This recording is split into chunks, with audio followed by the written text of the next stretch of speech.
నటి అంశుపై దర్శకుడు త్రినాథరావు నక్కిన చేసిన అనుచిత వ్యాఖ్యలు హాట్ టాపిక్ గా మారాయి. ఓ సీనియర్ హీరోయిన్ పైన ఇలాంటి దారుణమైన కామెంట్లు చేయడం సర్వత్రా విమర్శలు వ్యక్తమవుతున్నాయి. దీంతో దిగొచ్చి వీడియోను విడుదల చేశారు. ఏదో నవ్వించే ప్రయత్నంలో అనుకోకుండా నా నోట్లో వచ్చిన మాటలే తప్ప నేను వాంటెళ్ళి చెప్పింది కాదు. అయినా సరే మీరందరికీ మనసు నొప్పించింది కాబట్టి తప్పే. కాబట్టి నేను మనస్ఫూర్తిగా మీ అందరికీ క్షమాపణలు తెలియజేస్తాను. అసలు ఇంతకీ ఏం జరిగిందంటే, సందీప్ కిషన్ హీరోగా, రీతు వర్మ హీరోయిన్ గా మజాకా మూవీ రూపొందుతోంది.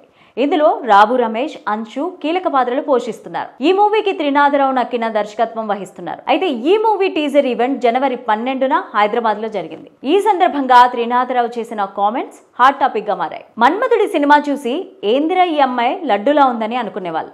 ఈ అమ్మాయిని చూసేందుకు మన్మధుడి సినిమాకి మళ్ళీ వెళ్లేవాళ్ళు. అలాంటి అమ్మాయి కళ్ళ ముందుకు వచ్చేసరికి ఒక్క క్షణం నమ్మలేకపోయాను. అంశు కొంచెం సన్నపడింది. నేనే తనని లావు పెరగమని చెప్పా అంటూ ఇంకా కొన్ని చీప్ కామెంట్స్ చేశారు. అయితే ఈ వ్యాఖ్యలకు అంశు ఇబ్బంది పడడం కెమెరాల్లో కనిపించింది. హీరోయిన్ సైజుల గురించి ఇలా పబ్లిక్ గా కామెంట్లు చేయడంతో త్రినాథరావు నక్కిన వ్యాఖ్యలపై నెటిజన్లు తీవ్ర స్థాయిలో మండిపడుతున్నారు.